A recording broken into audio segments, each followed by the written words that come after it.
Definir la historia de cada quien. ¿Qué es lo que hace a la palabra casi, una palabra tan potente? Casi es la palabra más triste de cualquier diccionario, pero también tiene un enorme significado, un gran potencial. Es una palabra que busca suavizar las oportunidades perdidas, es un torpe consuelo para tratar de justificar los esfuerzos abortados y esas oportunidades que no hemos aprovechado. Es una palabra que tiene pretensiones de ser honorable, de ser noble. Y también es una manera de explicar que estuvimos a punto de lograr o de hacer algo, pero que finalmente no lo logramos o no lo hicimos. Por ejemplo, la venta que casi logré cerrar si el cliente no hubiese dudado. ¿Vendiste algo, viejo? Casi vendí. Así que no trajo ni el dinero ni lo vendió, pero casi. El ministerio que casi yo hubiese tenido si mi familia me habría apoyado. La chica con la que casi me hubiese casado. El muchacho con el que casi me hubiese casado si yo me hubiese animado a mostrarle mis sentimientos. El campeonato que casi pudimos ganar. Si el árbitro y la FIFA no se hubiesen complotado para robarnos aquel partido que estuvo comprado desde el inicio. Me culpan por celebrar que Argentina salió campeón. Me dicen, no, tienes que celebrar porque es una estafa. Y bueno, perdón por ser argentino, perdón.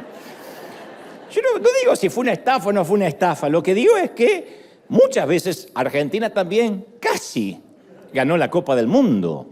Casi le ganó a Alemania, pero no le ganó.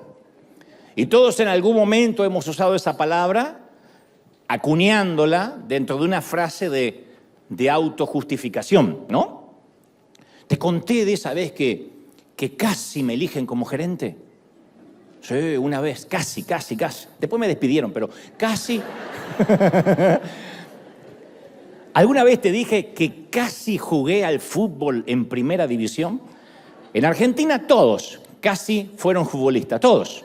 El taxista, el albañil. Te conté que yo casi juego con Maradona.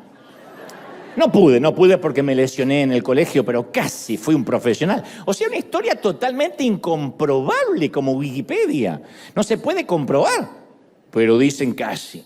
¿Sabías que casi me estuve por ir del país para buscar un futuro mejor por mi familia? ¿Y te fuiste? No. Pero casi me cruza un coyote. Casi. Nunca te conté de esa vez que casi me gané la lotería, así por un numerito. Casi fui millonario. Desde que ha existido gente, ha habido casis. Personas que casi ganaron la batalla, personas que casi treparon la montaña, personas que casi encontraron el tesoro, pero ni ganaron, ni treparon, ni lo encontraron. Y lo cierto, y aunque suene doloroso, es que nadie recuerda después de un tiempo, los que casi ganaron una medalla, los que casi ganaron una copa, los que casi ganaron el Oscar o un premio Nobel o un Pulitzer o la corona de Miss Universo. Las nominaciones solo tienen valor hasta el día de la premiación. Los nominados se mencionan una y otra vez hasta el día de la premiación. Después a nadie le importa quienes estuvieron en la lista de los probables. Es así, de duro, de cruel, de irónico. Pero luego que aparece el ganador, ya nadie se acuerda del que estaba anotado como probable para ganar. Porque no todos los que aplican logran acceder al crédito, sino aquellos que califican. Aplicar podemos aplicar todo, pero hay alguien que califica y alguien que no. Y la Biblia narra docenas de estos ejemplos tristes. Uno de ellos es el famoso e inigualable rey David. Y él casi arribó a su vida cuando él ya era un hombre viejo, un hombre que había logrado todo de pequeño, pero ya de anciano conoció un casi. Ahora está anciano, las manos con las que alguna vez balanceó la onda y derribó al gigante, ahora ya no pueden dejar de temblar. Los pies que danzaron con el arca ahora se arrastran, está completamente canoso, sus ojos apenas pueden ver, y está por dar David lo que se cree es su último discurso. El momento de su partida a la eternidad está cercano y su círculo íntimo Su anillo más cercano está a su alrededor. Hay cortesanos, asesores, secretarios, tesoreros, cuidadores, médicos, enfermeros. Y entonces dice aquellas palabras que se detallan en el primer libro de Crónicas, capítulo 28, versículo 2, dice: yo tenía el propósito, dice David, de edificar una casa en la cual reposara el arca del pacto de Jehová, y para que sirva de estrado de los pies de nuestro Dios. Y yo ya había preparado todo para edificar. Extraña manera de comenzar una despedida esta de David, ¿no? David menciona no todo lo que sí logró, que fue, caramba, que fue mucho, sino aquello que quiso hacer y no pudo. En la vejez Dios no le permitió hacer. David quería construir un templo, una casa para el arca. Y ese templo hubiese sido su última obra magna, su legado. Él se preparó toda una vida para construir ese templo y dijo: cuando ya no tenga que pelear batallas, cuando sea un hombre grande, adulto, con experiencia, voy a dedicarme a la dirección de la construcción del templo. David quería dedicar sus últimos años para construirle un santuario a Dios. Preparativos listos, arquitectos elegidos, constructores seleccionados, anteproyectos, proyectos, planos, dibujos, números, bosquejos, las columnas del templo bosquejadas, decoración ya elegida, buenas intenciones, muchos preparativos, pero no hubo templo.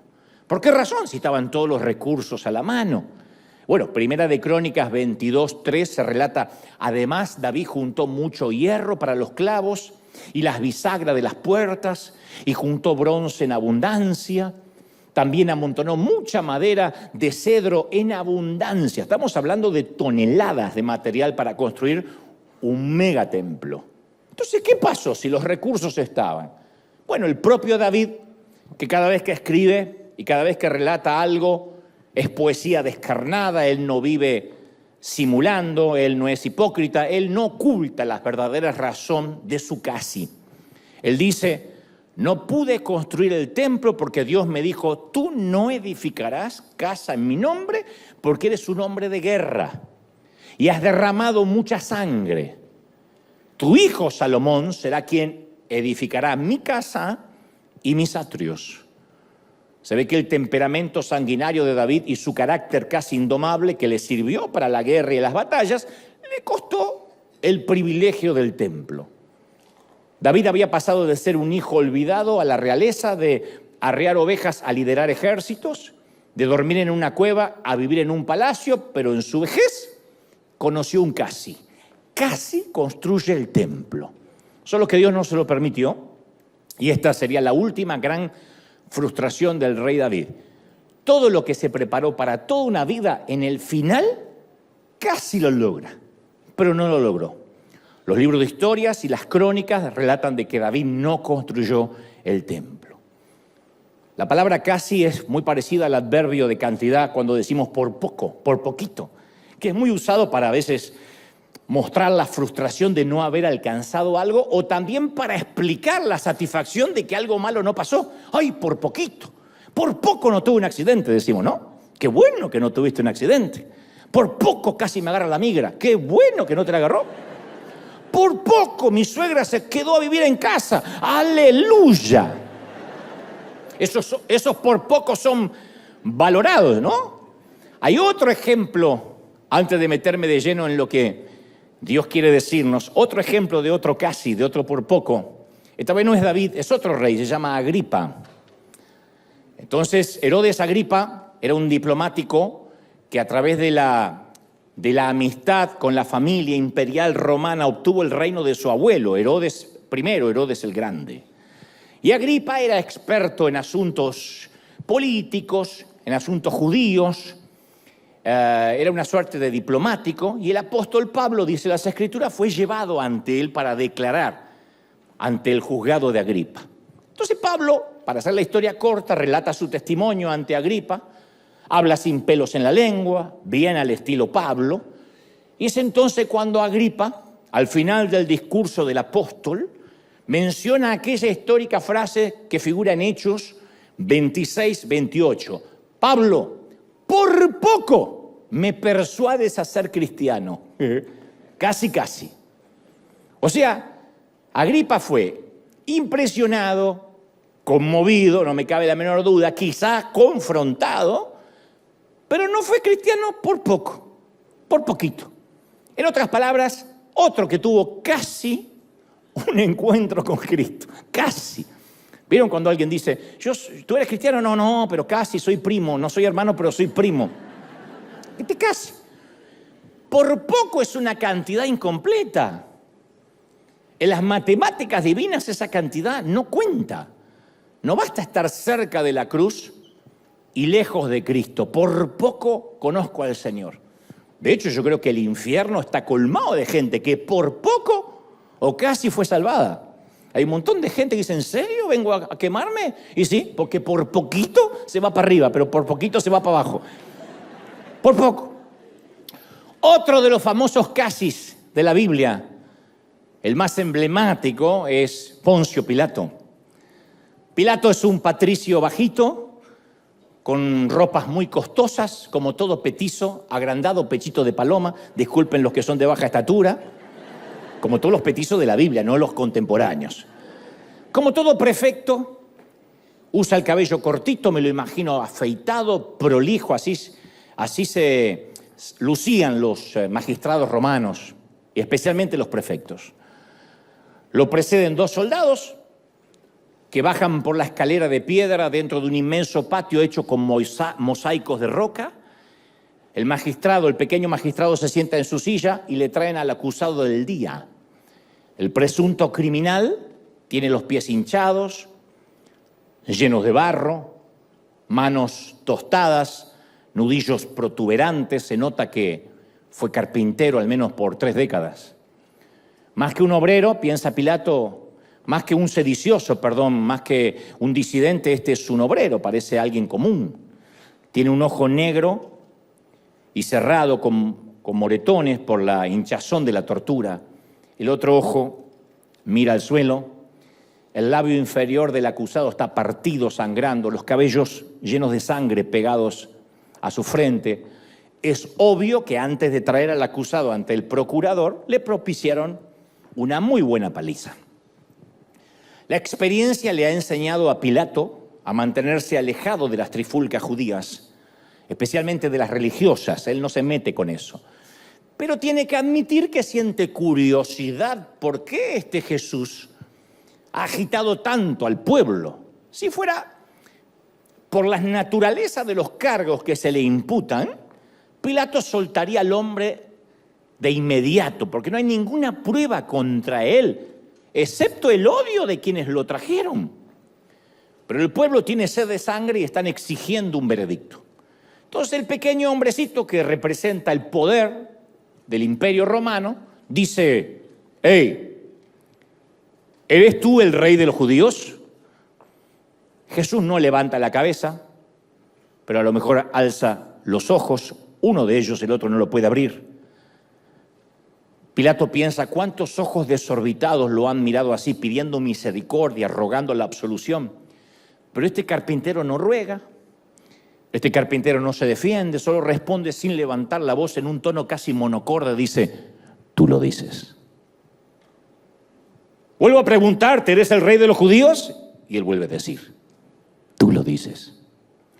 Y antes que Pilato pueda reaccionar, el grupo de líderes judíos que lo trajo hasta ahí empiezan a gritar contra el acusado. Este hombre se proclama a sí mismo el rey, debe morir. Y mientras tanto, el humilde Galileo sigue mirando al suelo. Pilato mira a los líderes judíos apiñados en el rincón opuesto al tribunal. Para los religiosos, los latigazos no son suficientes. Pilato quiere dejar ir a Jesús. De alguna forma está diciendo, dame una sola razón, Galileo, y te dejo ir. Una razón y te dejo libre. Estos locos te odian y no sé por qué, pero no encuentro nada para condenarte. Así que dame una sola razón y te dejo ir. Así que trata de negociar con el pueblo, trata de entregarles a Barrabás, un delincuente, pero ellos prefieren matar a Jesús.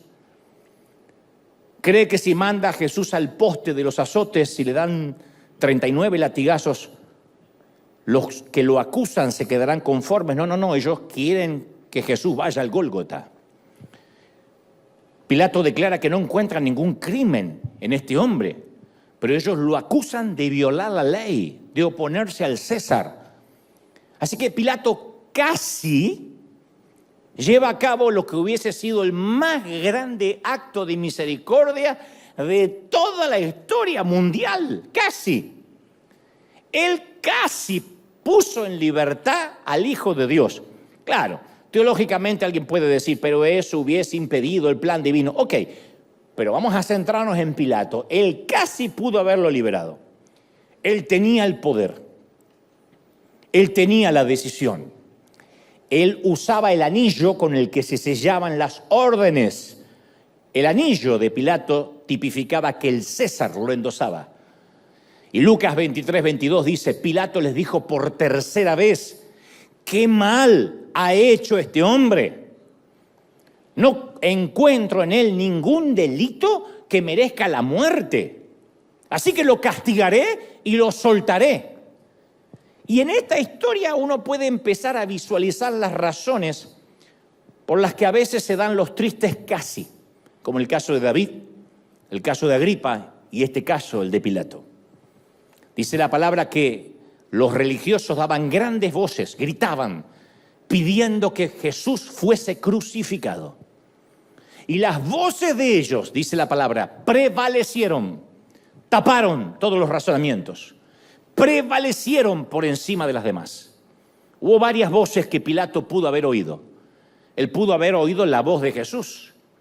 Lo tuvo enfrente 3 veces a ese nazareno. Jesús no se defendió, apenas respondió lo que se le preguntaba, pero su silencio fue mucho más alto que las demandas de la multitud. Pilato no lo escuchó. Cualquier juez o magistrado que ha estado en estas situaciones antes dicen que pueden leer al acusado. Inmediatamente, por muy simulador que sea o muy hipócrita, pueden identificar si es culpable o no. Pilato identifica de que es inocente. Él pudo haber, Pilato, escuchado la voz de su esposa. En un momento él siente un golpecito en el hombro. Nadie le puede tocar el hombro, excepto la esposa, porque después se le arma en casa si no hace caso. Y le dice la esposa, le manda un papelito, le manda una esquela. Mi querido Pila, no tengas nada que ver con este justo, porque he tenido muchos sueños con este hombre. Y ahora que lo veo personalmente, es el hombre con el que he soñado, es un justo. No te metas, que los judíos arreglen sus problemas entre ellos. Cualquiera se hubiese detenido y se hubiese preguntado acerca del origen de ese sueño y por qué su esposa, que es romana, lo llama justo. Los romanos no llaman justos a ningún judío. Yo hubiese pedido un cuarto intermedio, unos momentos, y le hubiese dicho, gorda, ¿de qué hablas? Mira, Pila, tuve pesadilla. No sé, no lo escuchó. Pilato no la oyó. Pudo haber escuchado su propia voz. Él dice, no hay nada equivocado en este hombre, no hay una razón que justifique el tener que crucificarlo, es la pena máxima.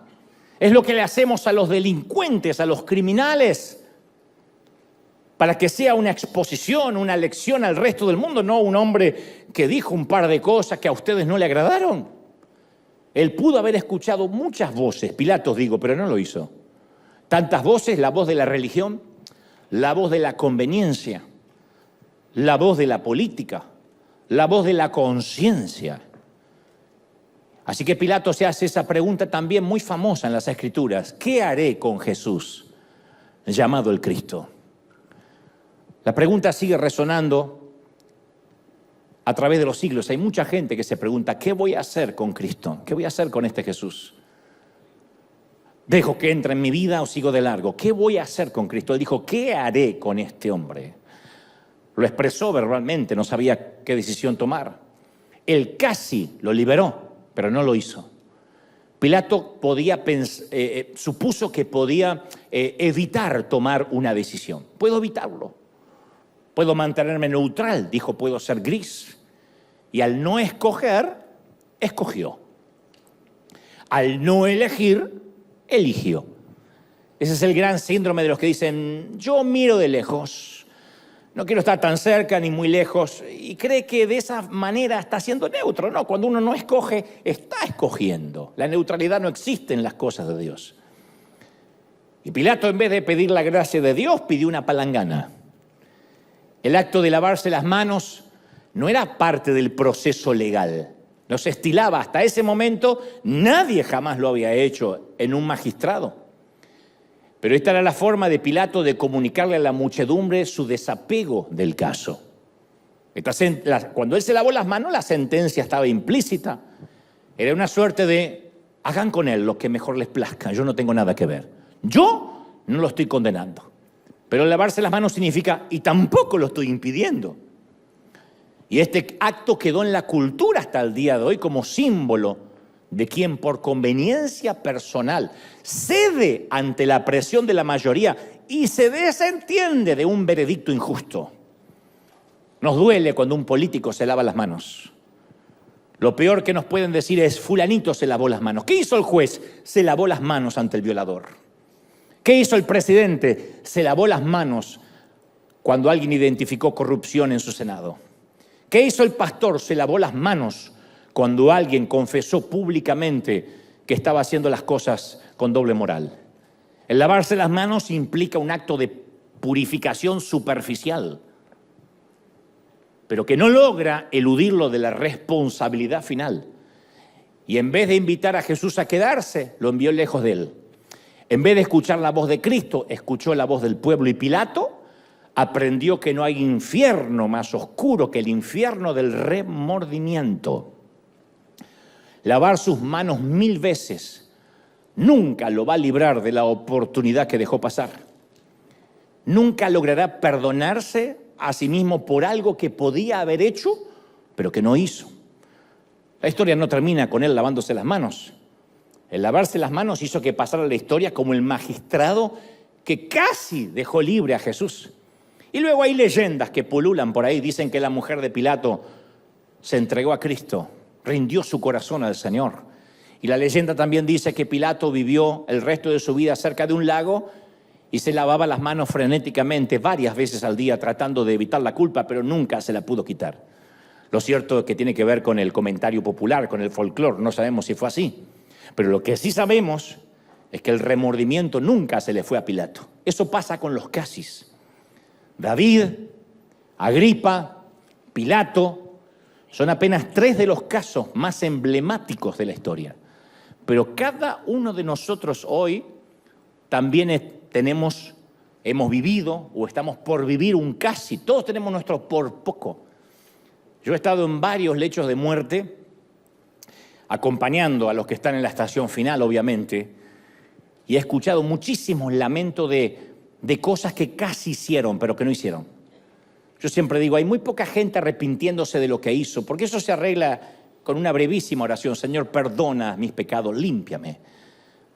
Pero el remordimiento por lo que no hicieron, por lo que no se arriesgaron, por lo que no dijeron, por las declaraciones de amor que ocultaron, por el tiempo que no pasaron con su familia, con sus cónyuges, con sus hijos, ese remordimiento es atroz, porque ven que la vida finalmente se les va. Ese síndrome es algo que compartimos todos los seres humanos. Yo a veces veo por la tele esos tipos que tienen unos abdominales perfectos, son fuertes, atléticos, saludables. Tienen acá como 3, 4 marcas, uno podría rallar queso acá. Es impresionante. Y yo cuando los veo siempre digo lo mismo, me tengo que empezar a ejercitar todos los días, aunque sea durante 1 hora, no me cuesta nada. Aparte dicen que a mi edad uno debería ingerir ciertas bebidas que contienen varios minerales esenciales que estoy necesitando. Si alguien tiene mi edad, empiecen con los minerales, ¿eh? Yo digo, sí, es verdad. Tengo que tomar mi cuota de calcio, de cloro, magnesio, probiótico, sodio, cobalto, flúor, fósforo, potasio, azufre y 35 elementos orgánicos más. Todo eso. De joven yo no tomaba nada, Coca-Cola. Ahora, todo eso. Y yo tengo muy buenas intenciones y disposición. Solo que casi luego hago ejercicio diario. Si casi me tomé los minerales. Y yo sé que no estoy solo en esto, así que no se rían con ironía.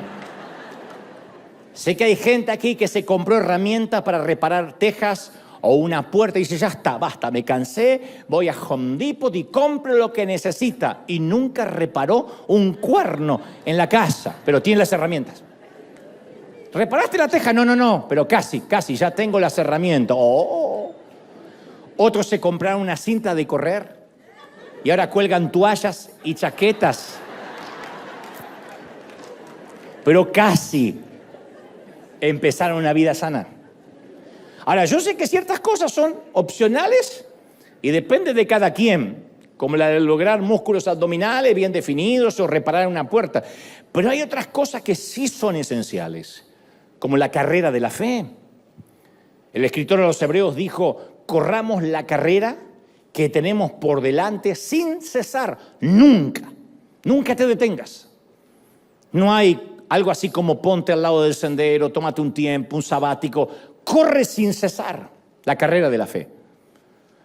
Lo cual implica que la carrera del cristiano no es un trotecito, sino una carrera exigente, agotadora, algunas veces agonizante, pero hay que continuar. Y se requiere un gran esfuerzo para terminar con fuerza y no con un casi. La gente no va a recordar cómo comenzamos, pero todos van a recordar cómo terminamos. Yo lo he visto en boxeadores, en grandes actores del universo de Hollywood que hacen una película de más que es un fracaso y la gente los recuerda por eso. Así de injustos somos. O un boxeador que sube a una pelea más de viejo y lo liquidan al primer round y la gente se olvida que retuvo el cinturón por 20 años. Porque lo último que hacemos, ese casi, es lo que nos marca. Y yo he visto a muchos quedarse a mitad del camino, casi llegando a la meta. Y solía haber un tiempo que mantenían el paso, corrían. Pero no pensaron, nunca calcularon, que la carrera sería tan agotadora. Quizás se desanimaron cuando tropezaron, porque los tropiezos son parte de correr. Cualquiera que haya sido la razón, ya no corren. Puede que asistan a la iglesia, vengan, ofrenden, pero sus corazones no están en la carrera de la fe. Se retiraron antes de tiempo. Entonces, de alguna forma, como en estado de coma, se congregan, vienen, pero no corren la carrera. Hace muchos años Dios me regaló la oportunidad de entablar una relación de amistad profunda, muy estrecha, con un querido amigo, un hombre de Dios llamado Omar Cabrera, el reverendo Omar Cabrera, que actualmente está en la presencia del Señor.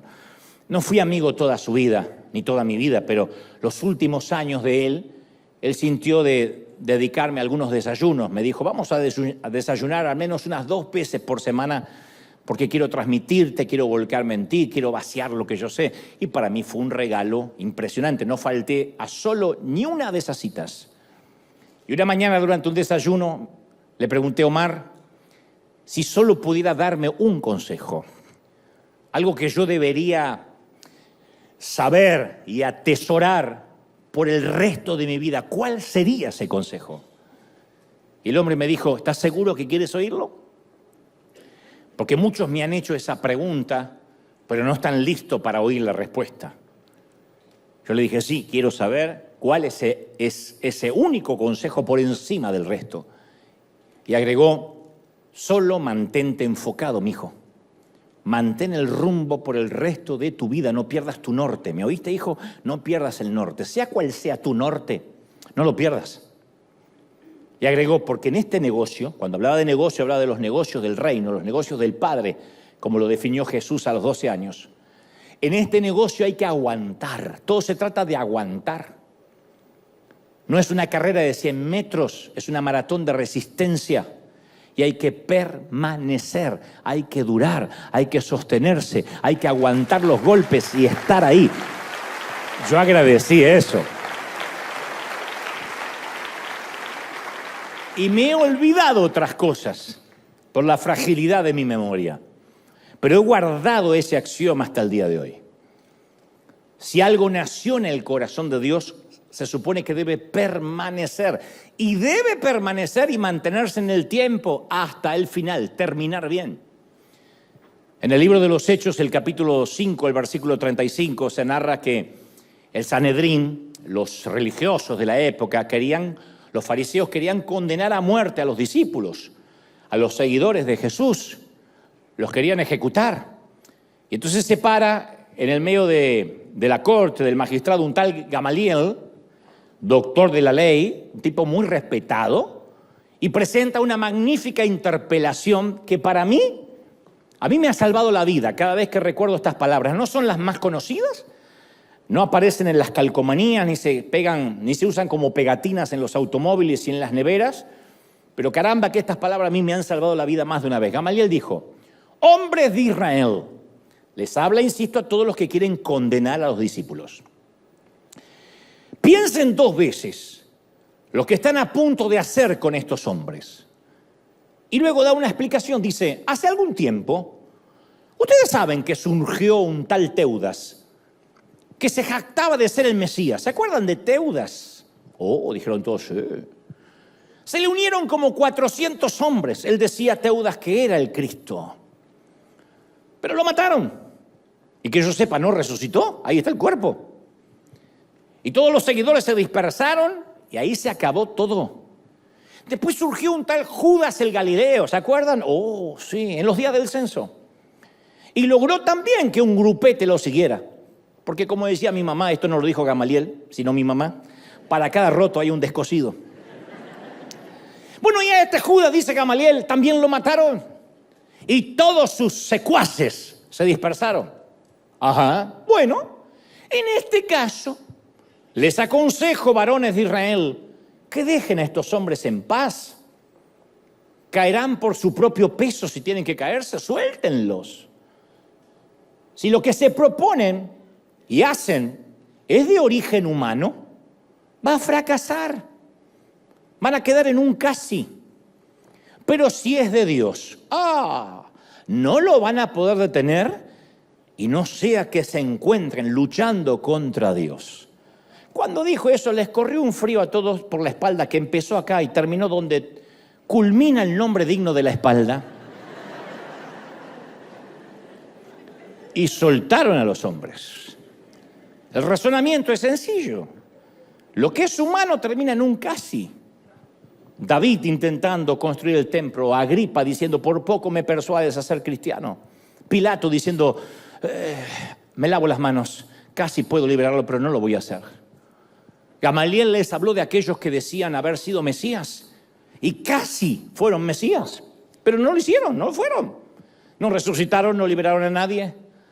Lo que no nace en el corazón de Dios se suele disolver como arena mojada entre los dedos. ¿A cuántos, y esto lo sé que lo saben los pastores que me están mirando, a cuántos hemos visto tratar de dividir iglesias? Porque esto le pasa a todos los pastores del planeta. De repente alguien mira de abajo y dijo, qué fácil es hacer esto. Me pongo un traje, suelas rojas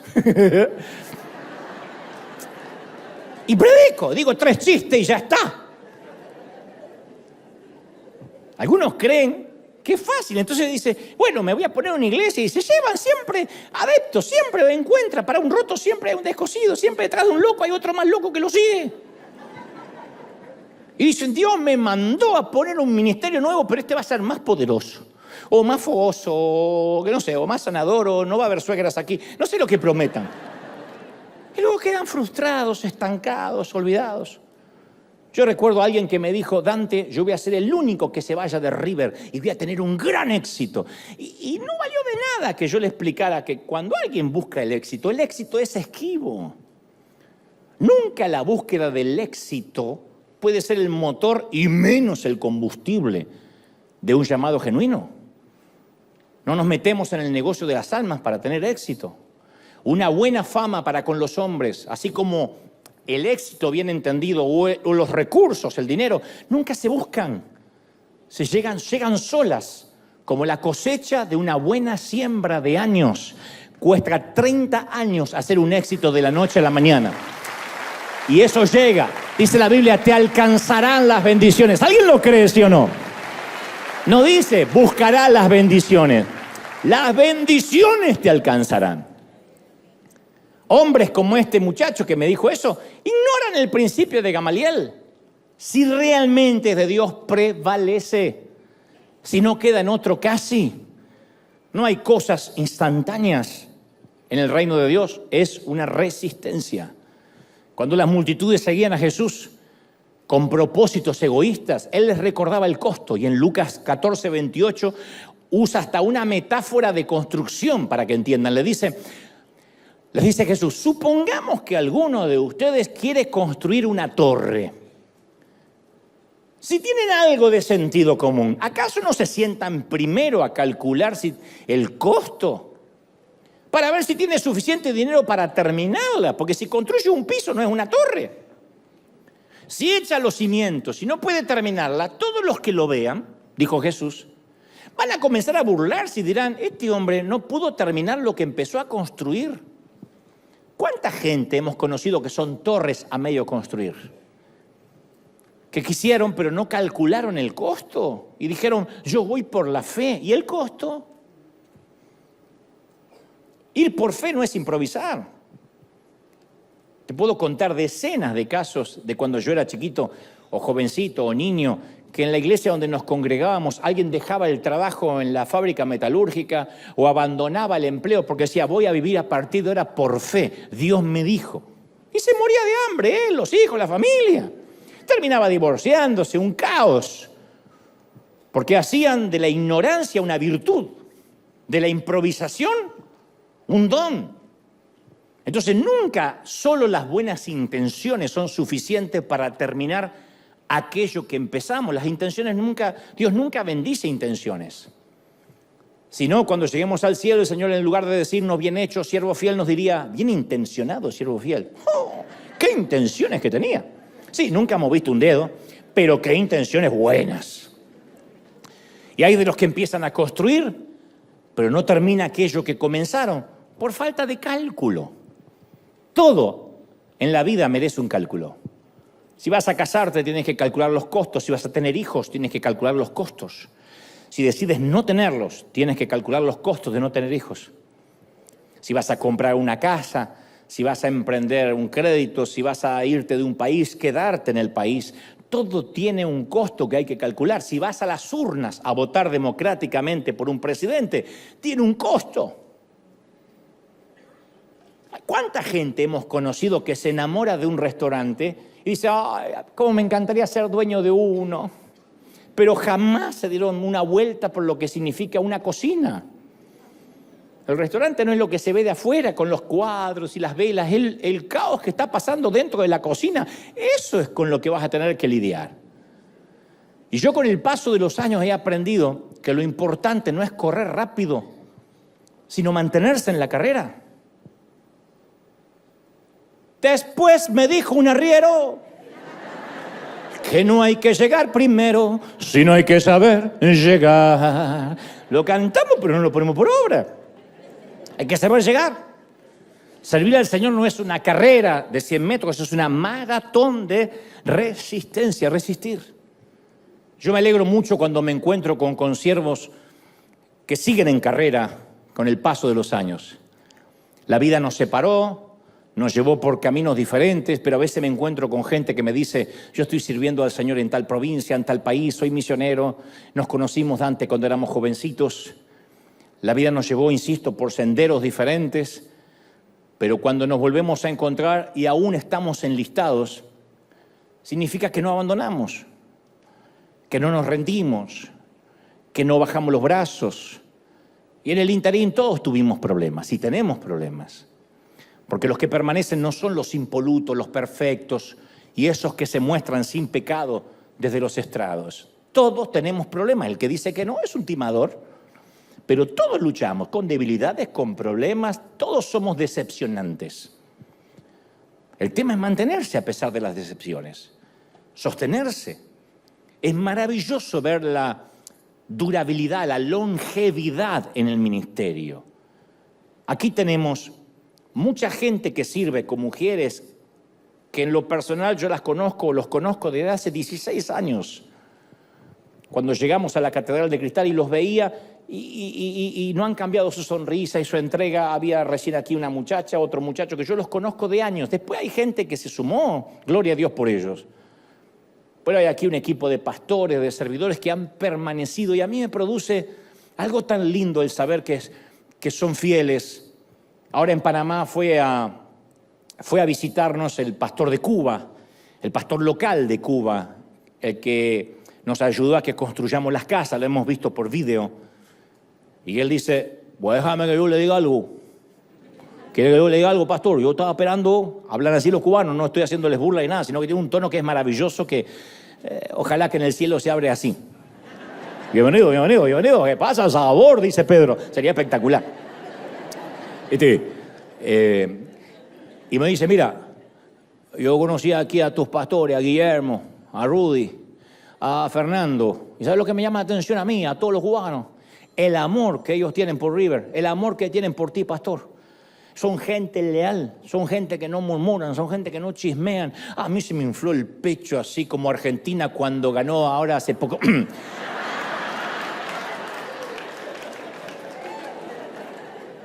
Longevidad. Qué lindo, como cuando a un papá le hablan bien de un hijo. Tu hijo vino a casa y levantó los platos y dijo, ¿en qué la puedo ayudar? Y tú sabes que el condenado en casa no mueve un dedo, pero no importa. Te alegra de que en casa ajena al menos te honre, te represente bien. La inconstancia, la falta de estabilidad y permanencia en algo siempre arruina cualquier plan y nos lleva a la estación de un casi. Hay mucha gente con facilidad y ligereza excesiva, ya sea para cambiar de opinión, de pensamientos, de amigo, de iglesia, de pastor. Y yo soy de los que sostienen de que uno tiene que mutar. Yo no soy el mismo de, ¿qué digo hace 10 años? Del año pasado. No obstante, hay convicciones que no se tocan. Hay esencias que no cambian. Pero hay gente que sufren de TDA a nivel espiritual y emocional, trastorno de déficit de atención. O sea, todo lo que hacen es un ratito, un poquito y después cambian. Ante el menor problema renuncian al empleo. ¿Por qué te fuiste? No, me exigía que todos los días vaya a la misma hora.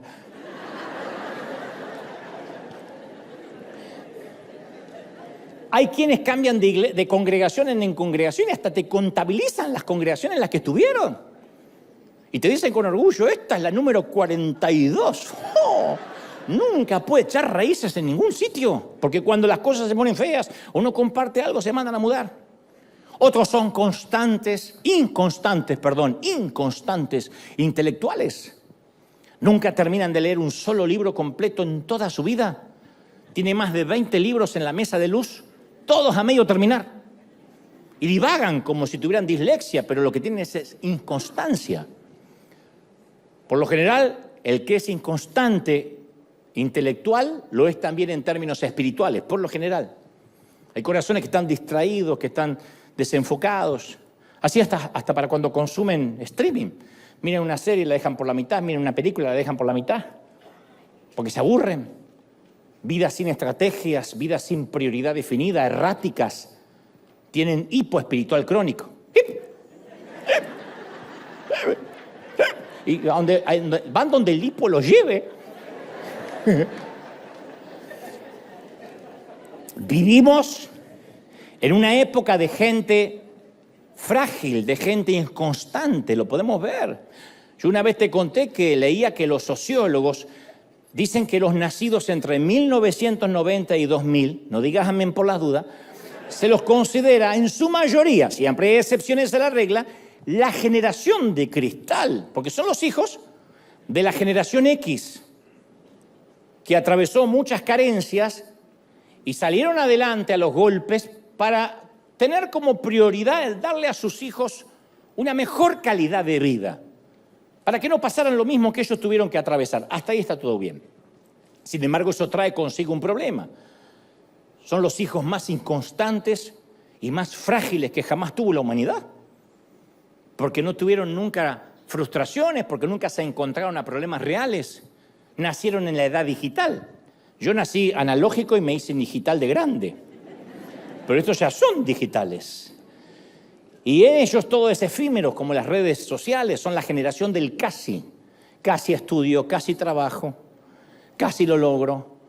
Falta de empatía, poco interés en la lectura, cero cultura. La cultura es lo que leen en un celular. Tienen baja estima, poca tolerancia a la frustración. Son una categoría social de ánimo inestable, que sobresale su fragilidad emocional. Entonces hay un montón de gente que está preparada para el éxito, para el triunfo, y si algo sale mal o tropiezan con un imponderable, se desata en ellos una intolerancia desproporcionada. Y esto pasa en el ámbito cristiano. Los mártires eran torturados. No estoy hablando de los mártires bíblicos, los contemporáneos. Tras la cortina de hierro de la Unión Soviética, tras la China Roja, que tenían que orar en catacumbas y podían, cuando te agarraban, te mataban, no era que te ponían un ticket. Y sin embargo ahora cualquier cosa es suficiente para me voy de la iglesia, no me dieron amor. Y los sociólogos afirman que vamos rumbo a un planeta de cristal. Una humanidad que quiere ganarse todo, pero que reclama por todo también.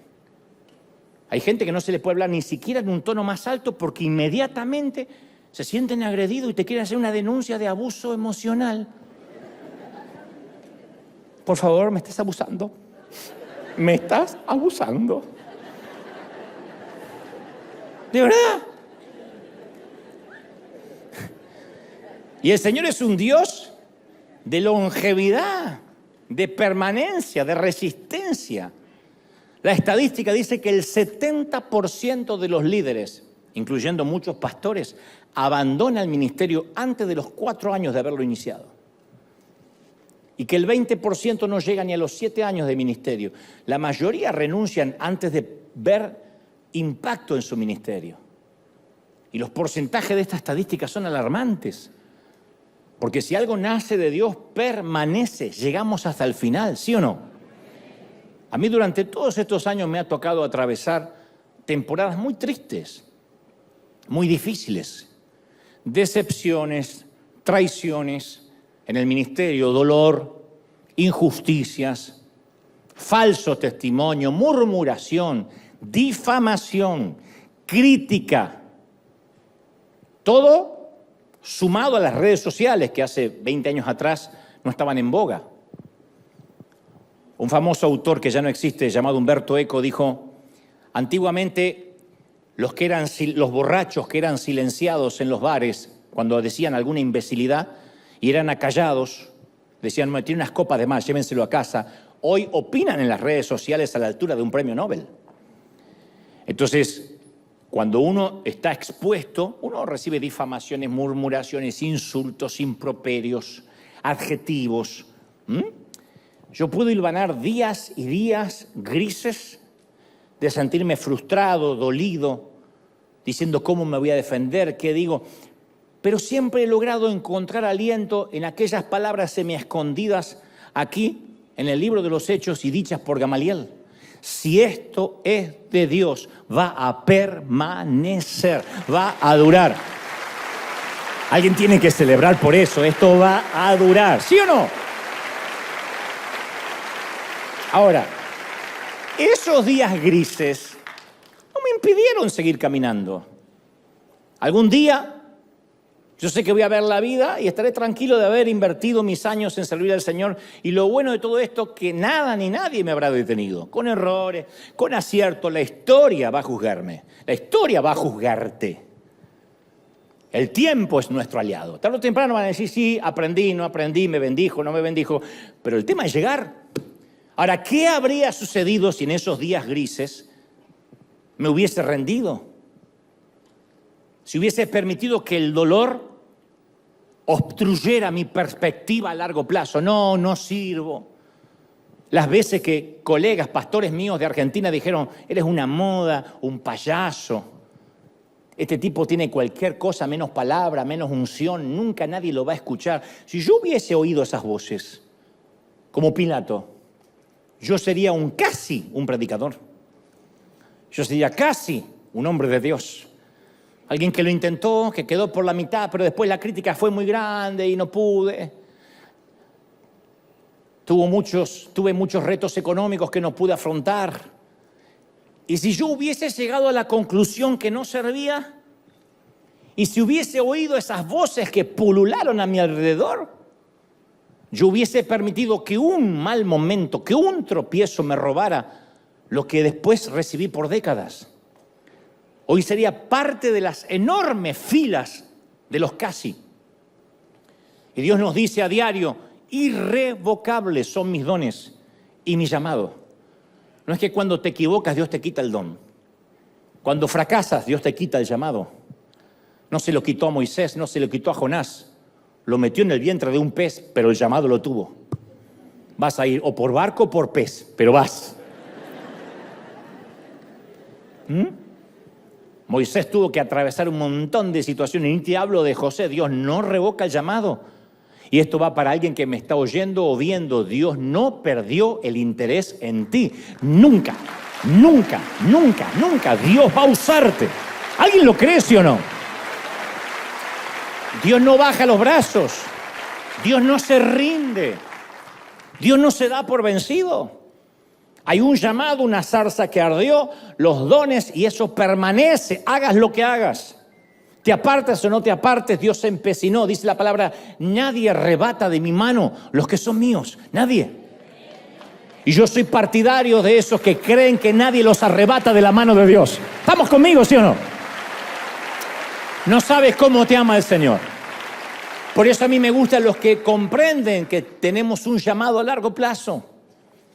Y me duele cuando veo a gente talentosa que presenta una renuncia prematura o que la propia institución le hace presentar la renuncia. No. Si cometiste este error, deja el ministerio hasta tanto puedas servir a Dios con manos santas. ¿Quién puede exigirle santidad al otro cuando él no puede ofrecerla? Y esto no es una apología al liberalismo. Lo que estoy diciendo es que cuánta gente quedó lastimada al costado del camino porque se divorció, porque, no sé, cometió un error, porque levantó la voz, porque se peleó, porque tuvo un momento de ira, lo que sea. Inmediatamente cree que no solo pierde el llamado, pierde los dones, sino que también la salvación. Y la salvación está allí al alcance de una oración de arrepentimiento. Decir, Señor, este soy, perdóname. La sangre de Cristo no solo te perdonó por los pecados antes de que lo conocieras, sino por los pecados que sabías que ibas a cometer y los que vas a hacer en el futuro. Así te ama el Señor. La gracia lo cubre. ¿Están conmigo, sí o no? Y a veces muchos abandonan el ministerio y los congregantes tienen que recoger los pedazos rotos de una visión abortada. ¿Por qué? La visión tiene que permanecer. No depende del movimiento enterrador de un hombre. El mover de Dios es más grande que cualquier ministerio personal. Cuando pasen los años, la gente va a olvidar el nombre de River. Porque así es. La gente no recuerda eternamente los nombres de las iglesias. Va a olvidar el nombre mío. Pero eso está bien, porque la gloria le pertenece a Dios.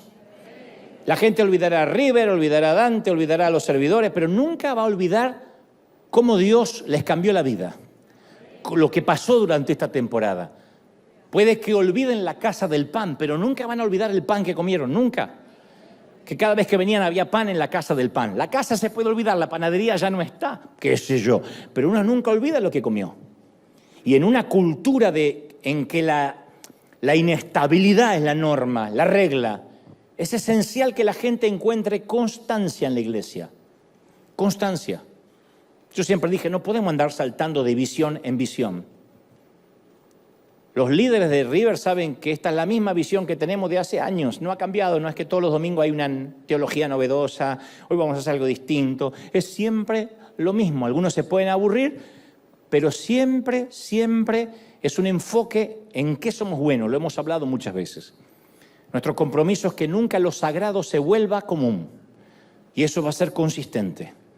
Y si tienes un llamado y ahora estás en un momento de debilidad y dices, yo sé que tengo dones y no los estoy usando, yo sé que tengo un llamado, pero me desvié.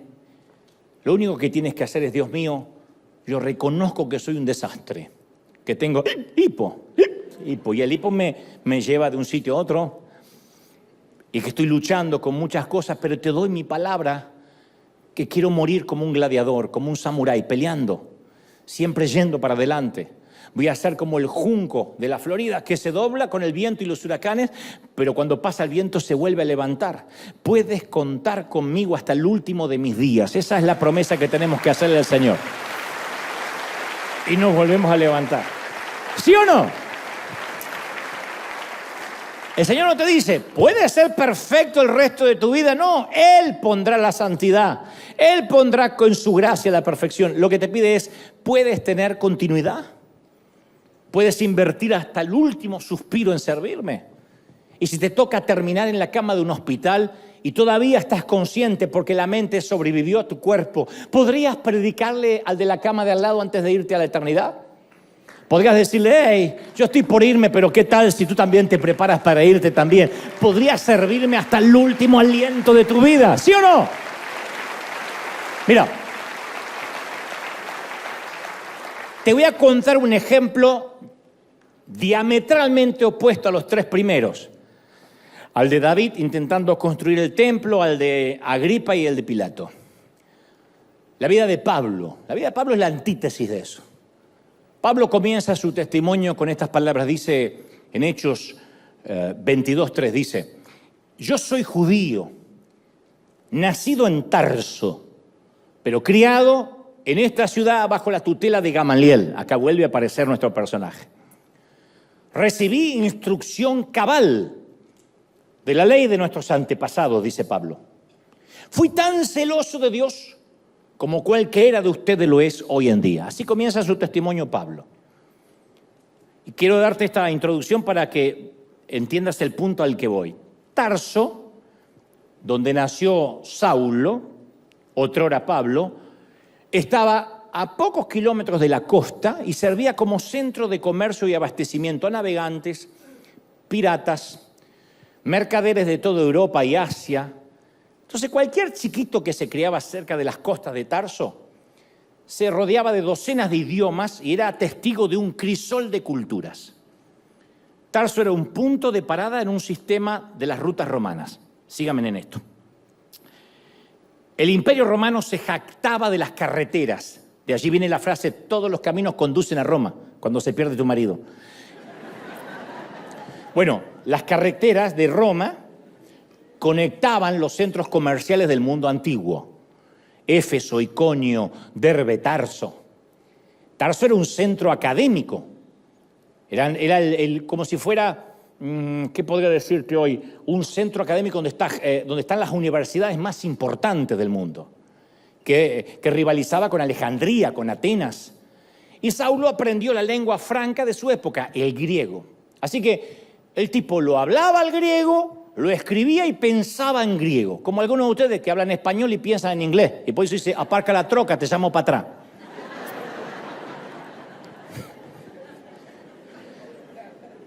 Saulo no solo hablaba el idioma internacional del mundo, el griego, sino que llevaba un pasaporte de doble ciudadanía. Judío de nacimiento, ciudadano romano por elección. Dentro del imperio tenía todos los privilegios de los romanos. Podía llegar a cualquier puerto y exigir una audiencia judicial, cosa que no podían hacer los judíos. Los judíos eran cautivos de alguna forma. Había un gobierno de facto, un gobierno dictatorial de los romanos.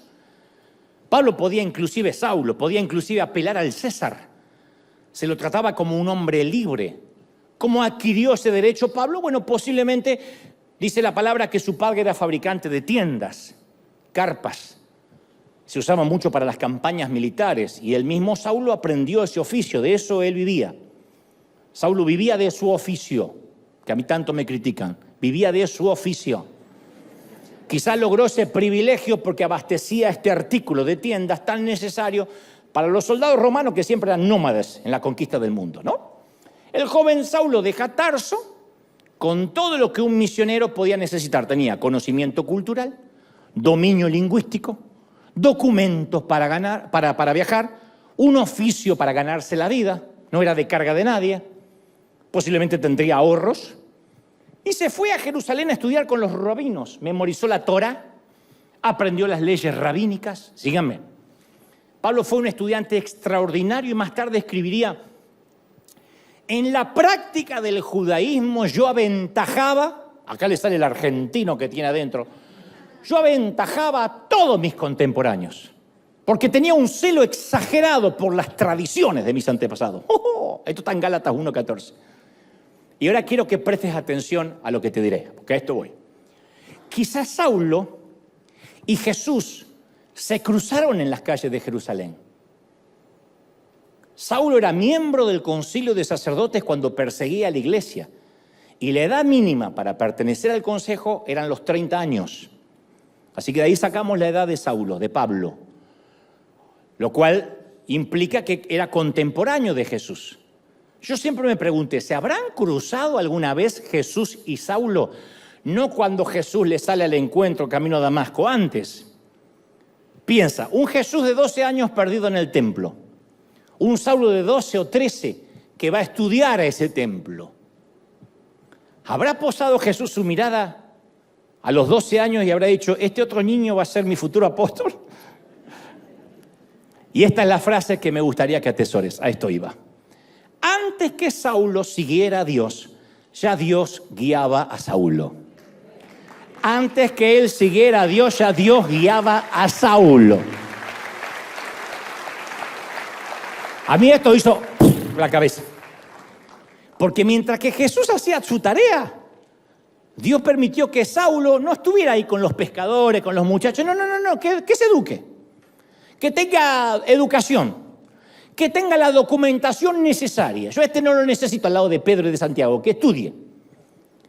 ¿Quién mejor preparado que un estudioso de la ley para fundamentar la doctrina de la iglesia? Y Jesús transformó la licencia de Saulo para matar en un campeón de la misericordia. Pablo escribiría historias llenas de gracia, escritas con la pluma de la tinta de su propio corazón. Aprendió griego en las calles de Tarso, conoció el oficio de fabricar tiendas, estudió la Torá a los pies de Gamaliel, aprendió de la misericordia cuando Jesús le salió al encuentro, y ya de viejo, Pablo le diría a Timoteo, he peleado la buena batalla, he terminado la carrera. No dijo, casi la terminé, por poquito, sí llegué. No, he terminado. He mantenido, no dijo casi, he mantenido.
very start.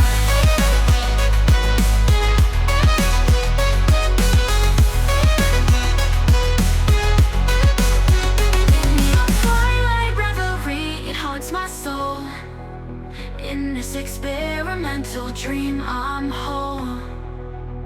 Layered vocals, they echo through the night.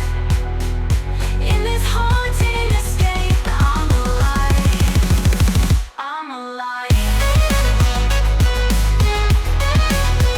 I'm alive.